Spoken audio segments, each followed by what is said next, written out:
नमस्कार, मैं हूं जगरूप सिंह और आप देख रहे हैं टुडे न्यूज़। टुडे न्यूज़ हर कदम सच के साथ। साथियों, एक नई चीज़ लेकर हमेशा आपके सामने आते हैं। आज का जो जीवन है, भाग-दौड़ का जीवन है और इस भाग-दौड़ के जीवन में हमने अपने स्वास्थ्य के साथ खिलवाड़ कर लिया। जब भी कोई व्यक्ति बीमार होता है, तो हम हमेशा अक्सर देखते हैं बड़े-बड़े हॉस्पिटल की तरफ हम भागने का काम करते हैं और अपने जीवन को बचाने की कोशिश करते हैं। हाल-फिलहाल हमारे साथ श्रवण गर्ग जी हैं, जो गौ सेवा आयोग हरियाणा के चेयरमैन हैं। आइए उनसे खास मुलाकात करवाते हैं, बातचीत करवाते हैं। श्रवण जी नमस्कार। नमस्कार जगरूप जी। श्रवण जी, जिस प्रकार से हमें पता चला कि आपके पिताजी हॉस्पिटल में एडमिट थे, आपने बड़े-बड़े खर्चे करवाए और मतलब दवाइयाँ महँगी-महँगी खिलाई, लेकिन एक स्टेज ऐसा आया कि आयुर्वेद के ऊपर आपने अपना भरोसा किया। क्या थी वो सारी बातें? हम जानना चाहते हैं और हमारे दर्शक भी आपसे जानना चाहते हैं। मेरे पिताजी की उम्र 92 वर्ष से ऊपर की है। हमारे पिताजी बीमार हो गए, उनको कब्ज की शिकायत हुई, तो हमने डॉक्टर को दिखाया, तो डॉक्टर ने दवाई दे दी जी। और 3 दिन में वो ठीक रहे। उसके पश्चात दोबारा फिर वही स्थिति आ गई, तो हम हॉस्पिटल में ले गए। तो हॉस्पिटल में 3 दिन रखने के पश्चात तो उन्होंने कहा किसी बड़े हॉस्पिटल में ले जाइए, अब ये मेरे से ठीक नहीं हो पा रहा। हम यहाँ के हॉस्पिटल है पारस हॉस्पिटल, उसमें लेके गए, जी, जी। तो 11 दिन आईसीयू में रखा उन्होंने। परंतु वो कब्ज की जो शिकायत थी वो ठीक नहीं हो पाई। जी, उन्होंने प्रयास किए अपने, नहीं सफल हो पाए। जी। तो आखिरी में उन्होंने कहा कि इनका ऑपरेशन करना पड़ेगा। हमारे दिमाग में एक विचार आया कि 92 से वर्ष की उम्र और बिल्कुल। उसके साथ साथ शरीर में बहुत ज़्यादा वेट भी नहीं है, 40-50 किलो के बीच में वजन है। और 11-12 दिन तो 11 दिन यहाँ रह गए, 3-4 दिन उस हॉस्पिटल में रह गए, 14-15 दिन से आईसीयू में, कुछ मुंह से लिया भी नहीं है। हुँ, तो ये ऑपरेशन को सहन कर पाएंगे कि नहीं पाएंगे। मेरे मित्र हैं, डॉक्टर अशोक राणा हैं, यहाँ सेक्टर 6 के हॉस्पिटल के अंदर आयुर्वेद के डॉक्टर हैं, तो मेरे संपर्क में थे। तो उन्होंने कहा कि भाई बाबूजी एक मौका मेरे को दे दो जी। कि मैं थोड़ा सा इसमें कर लेता हूँ। हमने वहाँ डॉक्टरों से सलाह की तो बोले एलोपैथी का हमारे हॉस्पिटल में कोई नहीं हो पाएगा, हुँ, हुँ। आपने करना है तो आप इनको ले जाइए, जी। अन्यथा हमारे पास तो ऑपरेशन है। उसमें क्या है कि ऑपरेशन के अंदर आते गड़ी हुई होगी तो निकाल देंगे, थैली लटका देंगे। अगर नहीं होगी तो बात यह है कि इसको हम खोल के ऑपरेशन करके हुँ, हुँ। कुछ दिनों बाद जैसी स्थिति होगी उसके बारे में देखेंगे। मैंने कहा जी इसमें कितने % चांस है कि शरीर सहन कर पाएगा। बोले हम इसके बारे में कुछ नहीं कह सकते। हुँ, हुँ। उसके पश्चात हमने विचार किया परिवार के लोगों ने कि भाई डॉक्टर अशोक राणा भी कह रहे हैं, इधर ये ऑपरेशन की बात कर रहे हैं, शरीर में कुछ है नहीं। तो हमने तय किया कि डॉक्टर अशोक राणा का ही इलाज करवा लेते हैं। जैसा भी होगा आयुर्वेद पे वो ठीक है, एलोपैथी का कर रहे थे, उनसे कामयाबी नहीं मिल रही है, हुँ, हुँ। क्योंकि 11 दिन 12 दिन इन्होंने भी रख के देख लिया है, बाकी उन्होंने भी दूसरों ने भी रख के देख लिया। तो उसके पश्चात क्या हुआ कि हमने निर्णय लेके हॉस्पिटल में बात की, तो बोले जी एलोपैथी का हमारे हॉस्पिटल में नहीं होगा। हुँ, हुँ। हम दूसरी जगह बात की, वहाँ ले आए कि जी स्टाफ आपका होगा, रूम हमें दे दीजिए, हम अपना इलाज करवाएंगे, पेशेंट की जो भी होगी, जो लिखवाना हमारे से लिखवा लीजिए, आपकी कोई जिम्मेवारी नहीं। बिल्कुल। तो उसके पश्चात 6:30 बजे हम लगभग लेके आए थे शाम को। 7 बजे इन्होंने अशोक जी ने इलाज शुरू किया और देसी दवाई, गौ माता का देसी घी दिया इन्होंने, पानी दिया, दवाई दी और बहुत थोड़ी मात्रा में, हुँ, हुँ। और निश्चित रूप से चमत्कारी परिणाम आए। परिणाम क्या आए कि रात को 7 बजे इलाज शुरू होने के बाद 11 बजे पेट साफ होना शुरू हो गया। हुँ, हुँ। डॉक्टर साहब खुद रात को 1 बजे आए तो उसमें पेट साफ था और रात में 3-4 बार साफ हुआ। बिल्कुल। और उसके पश्चात आज मेरे ख्याल 7 से 8 महीने हो गए। तो हमारे पिताजी स्वस्थ हैं। ये ठीक है कि वीकनेस है, उम्र का तगाजा भी है, हुँ, हुँ। परंतु स्वस्थ भी हैं और परिवार में खुशी भी है। जी। मैं तो डॉक्टर अशोक राणा को और आयुर्वेद को और भारतीय संस्कृति को धन्यवाद भी देता हूँ और बधाई भी करता देता हूँ, और क्या हमारे ऋषियों मुनियों ने ऐसी ऐसी चीज़ों की खोज की।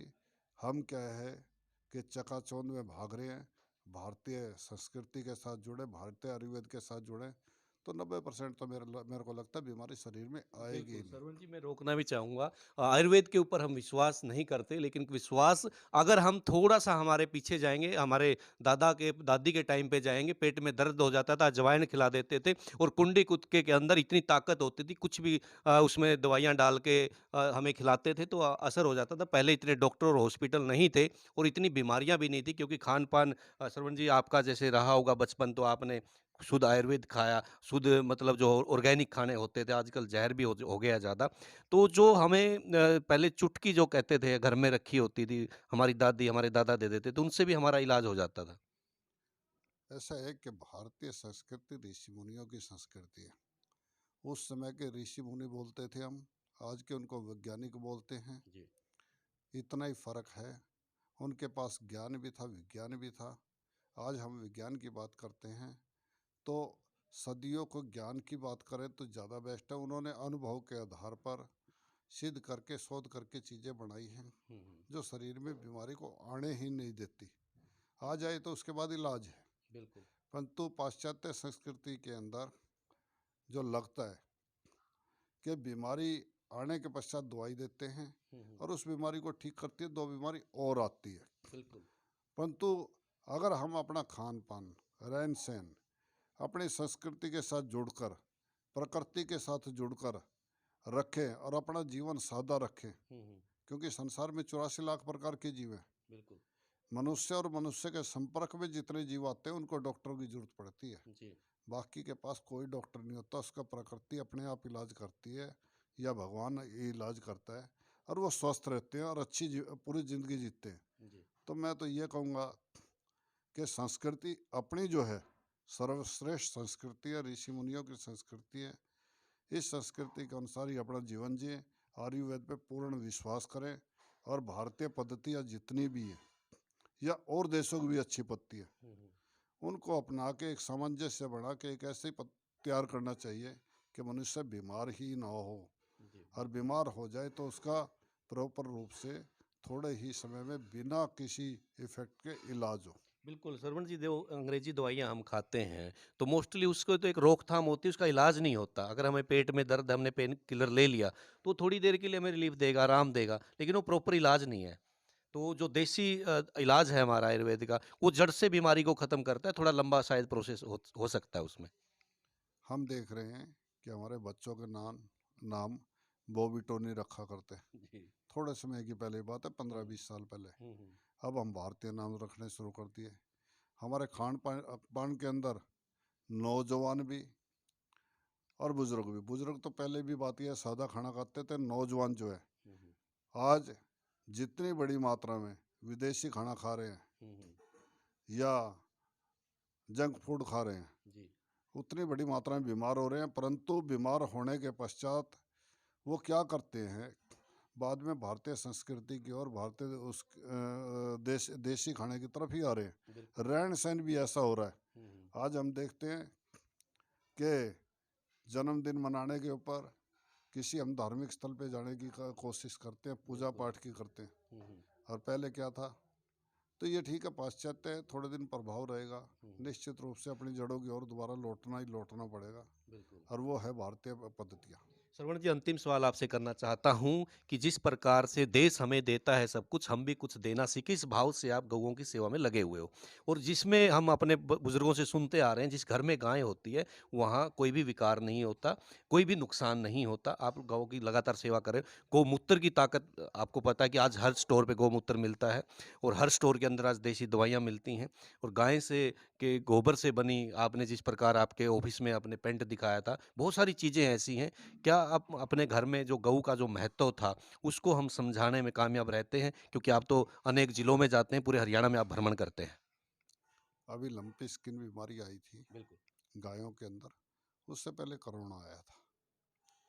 कोरोना के अंदर जो मनुष्यों में प्रभाव था, भारतीय संस्कृति ने, ये भारतीय दवाइयों ने, भारतीय जो डॉक्टरों ने कह लीजिए, ऐसी खोज की, ऐसा सिस्टम किया कि भारत के अंदर उसका प्रभाव बहुत कम रहा जी। और बहुत बचा हुआ। ये ठीक है कि भारत की जनसंख्या विश्व की दूसरी बड़ी जनसंख्या है, परंतु हमने अपना बचाव भी किया, संसार के दूसरे देशों को भी दवाइयाँ दी। और बहुत जगह पे जहाँ गांव का क्षेत्र है उसके अंदर आयुर्वेदिक दवाइयों का ही प्रभाव था, बहुत बड़ी मात्रा में बचे लोग। हम्म, और हॉस्पिटलों के अंदर जो स्थिति रही उसके बारे में मुझे कुछ नहीं कहना। जी नंबर दो बात कि हमें जो है इसी तरह से गायों में लंपी स्किन बीमारी आई। जी लंपी स्किन बीमारी में क्या हुआ कि राजस्थान के अंदर लीजिए, पंजाब के अंदर लीजिए, अन्य राज्यों के लिए लीजिए, वहाँ गौओं की संख्या इस बीमारी के कारण बहुत बड़ी मात्रा में अपना शरीर छोड़ गई। जी परंतु हरियाणा के अंदर माननीय मुख्यमंत्री जी के प्रयास से, एक सरकार और समाज के सहयोग से, गौ सेवकों के सहयोग से, गौ सेवा योग का भी प्रयत्न रहा, उसमें मिलकर हमने प्रयास किया तो हमारे यहाँ वहाँ 100 गायों की गाय शरीर छोड़ गई तो हरियाणा में एक भी मुश्किल से हम्म, इतना बड़ा मतलब हरियाणा के अंदर बचाव रहा। ये मान के चले कि हरियाणा माने तो देश का उदाहरण बना। जी और इसमें प्रयास ये है कि हरियाणा सरकार के प्रयास रहे और भारतीय संस्कृति के अंदर देसी दवाइयों का जो प्रभाव है, बहुत जगह पे बहुत तरह के काढ़े और बहुत तरह की दवाइयाँ बिल्कुल और उनके तुरंत प्रभाव देखे। हम्म, और गाय का इलाज गाय में भी देखा मैंने। हम्म, स्वस्थ गाय के गौमूत्र से हमने बात यह है कि देसी गाय के स्वस्थ गाय का गौमूत्र लिया और दूसरी बीमार गाय को दे दिया, वो 3-4 दिन में बिल्कुल ठीक हो गई। बिल्कुल उसमें एक मात्रा में पानी मिला के और मिला के दवाइयाँ मिला के तो वो भी ठीक हो गई। तो ऐसी बहुत चीज़ें हमने देखा। तो बात यह है कि ये ना मान के चलें, ये ठीक है कि विदेशी पद्धतियों में भी कुछ अच्छा होगा, हम्म, परंतु देसी पद्धतियों में सब कुछ अच्छा है या बहुत कुछ अच्छा है, बिल्कुल तो ये अपनाना चाहिए। मैं तो ये कहूँगा आयुर्वेद को भी धन्यवाद करना चाहूँगा, बधाई देना चाहूँगा। और साथ में हमारे तो डॉक्टर अशोक राणा के पिताजी का जीवन बचाया। माँ बाप से बड़ा भगवान धरती पे नहीं होता। बिल्कुल हमारे पिताजी के जीवन जो है, हमें लगता था उस टाइम, हम तो बात यह है निराशा में थे, और आज हमारे पिताजी हमारे बीच में हैं और स्वस्थ भी हैं। आपने देखा भी है, बोल भी बिल्कुल रहे थे।